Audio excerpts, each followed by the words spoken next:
Okay, so is that the thing that happened the most, right? Like somebody got their knee in and you couldn't get all the way past the guard. That tends to be the main issue. And not just in this, like in any form of guard passing, well, I shouldn't say any, so there are a few exceptions, obviously, like certain specific scenarios.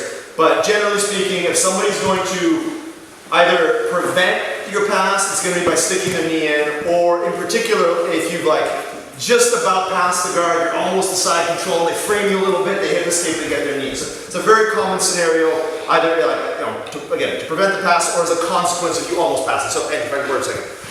When we get, you know, kind of here and this knee, and this is exactly the scenario we're talking about, right? Like it's going to be usually this near knee. When we end up with this, the solution that we're going to have it, yes, you can sometimes like redirect this leg, push it down like toreando style, and it's certainly not wrong, but it generally tends to happen a lot more when you're a lot bigger than your opponent. Like it's pretty damn tough for me to take my arm and push your leg through.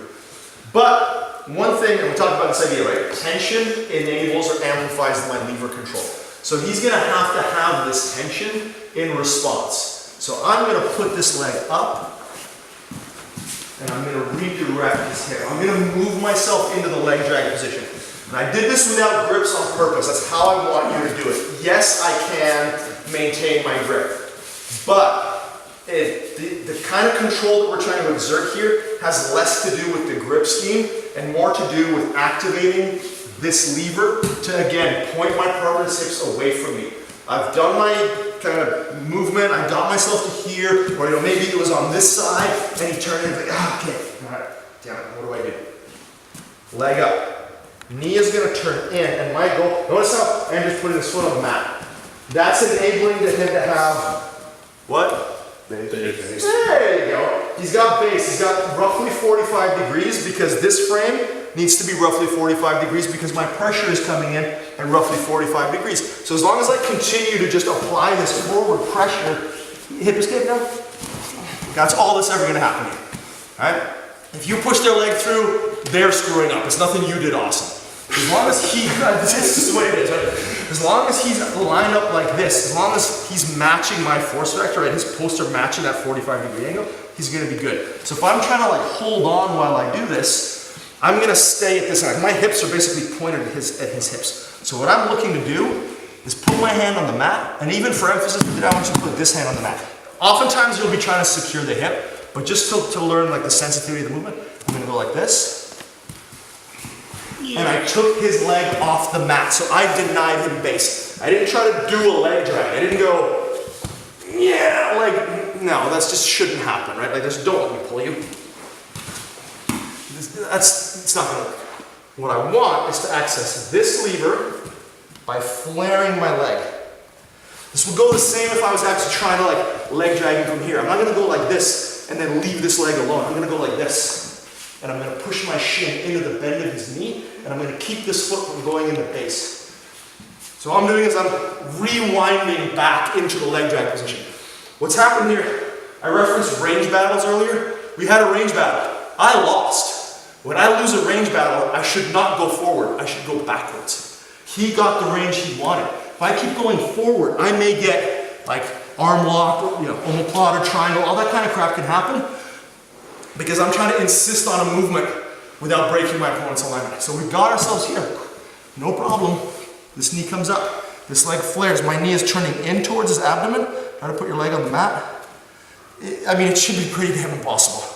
Right? And then I'm just extending this away and finishing the pass. So we're just going to rep that out a bunch of times, and then we're going to do one more round. And hopefully you can just plug this in those scenarios where the knee is ending up there. Again, you won't always be able to do it. Some people are super diligent, like they'll get way compressed over here, you won't be able to do it. But in the moment where this foot is down and this knee is up, bringing this shin through here, it's almost like I'm trying to knee him in the face. My knee is pressing towards his sternum, my leg is flaring, base, and I don't need to touch this leg. The mistake people make here is they're like, okay, now I need to do this. Yeah, maybe, but it's completely unnecessary. Because as I redirect his hip, I'll move myself into the leg drag. I don't have to push his leg out of the way. Everybody follow me on that one? Keep going up, right? Yeah. It's if you're going for this, now for instance, put both hands on the other side, are you trying to get a crossface as you're going through, or? Well, so usually the way this will happen, like trying to go for a crossface. On the other side of it, yeah. Like this? Yeah. No, I wouldn't want to end up here because there's a pretty decent chance of a back take. And just to anticipate a question, like, we've only got so much time, but if I'm failing to do this because he's overemphasizing, like really turning this down, that's when you can move back to the toreando. And like, that's the correct timing on that because they're so severely emphasizing like this downward turn. One of the other things, like this kind of concept that will help you out a lot, it's very difficult for somebody to resist, like fully resist in all directions at once. In fact, it's pretty much impossible. Right? Like if I hold my arm out like this and I say, don't push my arm down, or like, all right, you tell me, don't let me push your arm down. I'm like super tense. And then you just go that way. You're for sure, you're like, I can't resist fully in all directions. So what happens is, if I get to here and he's resisting fully, that's super easy to do. All right, so that would be like the next step in the sequence if you're interested.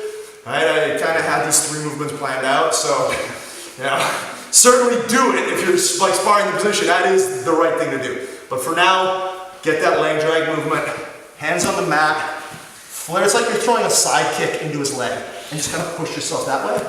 Then you should settle right down into the pass. All right, Jay. When you're flaring your leg out, you're making sure that you keep your hips and your shoulders aligned. Yes, absolutely. Yeah, like I'm not trying to like twist myself this way. That's why we're doing this. I'm rotating my hips and my shoulders at the same time, and I'm generating base with my other leg. I can't do this like that. I'm coming up and I'm turning myself and pushing you. Everybody got it? Okay, it's going to work.